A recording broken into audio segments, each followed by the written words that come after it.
जी petrol और diesel की कीमतें जब बढ़ जाती हैं, हर चीज़ ज़िंदगी की ज़रूरियात की महंगी कर दी जाती हैं। खुर्दोनोश की चीज़ें भी बहुत ज़्यादा महंगी और मेडिसन की कीमतें भी आसमानों पर पहुंच चुकी हैं। और एक शहरी जो मेडिसन ख़रीदने आए हैं, उनसे जानते हैं वो इस बारे में क्या कहना चाहेंगे।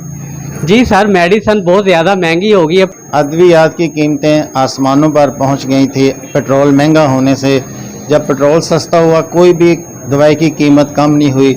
रात को आप एक दवाई लेकर जाते हैं, एक दिन 2 दिन के बाद आपको दोबारा ज़रूरत पड़ती है, आप मेडिकल स्टोर पे जाते हैं, फार्मेसी पे जाते हैं, तो वही जो दवाई है आपको महंगी मिलती है। तो गरीब आदमी क्या करे इसके लिए? हुकूमत पाकिस्तान, हुकूमत पंजाब, दोनों हुकूमतें मिलकर गरीब आदमी को रिलीफ देने के लिए अद्वियात की कीमतें कम करवाए।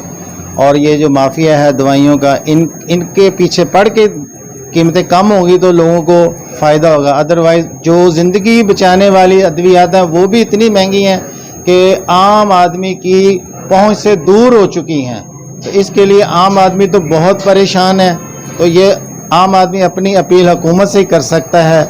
अद्वियात वाले तो ये कीमतें कम नहीं करते। अब पेट्रोल कम हुआ तो इसकी भी यकीनन कमी आनी चाहिए। 20-30% इंसुलिन, ज़िंदगी बचाने वाली, दिल की दौरे वाली अद्वियात हैं, वो भी बहुत ज़्यादा महंगी हो गई हैं। तो इसलिए उनकी कीमतें फिलफौज कम की जाएं ताकि गरीब आदमी को उसका फ़ायदा पहुंचे और अपनी ज़िंदगी बचा सके। जी, जैसा कि आपने शहरियों की बात सुनी, इनका कहना यही था पेट्रोल और डीज़ल की कीमतें कम कर दी जाती हैं, लेकिन मेडिसन की कीमतें वहीं की वहीं मुकर्रर हैं। शहरियों ने यही मुतालबा किया है हुकूमत से और ज़िला इंतज़ामिया से कि मेडिसन की कीमतें भी कम की जाएं। कैमरामैन मोहम्मद अली के साथ मोहम्मद साजिद, दुनिया है सहाफ़त की, मियाँ चन्नू।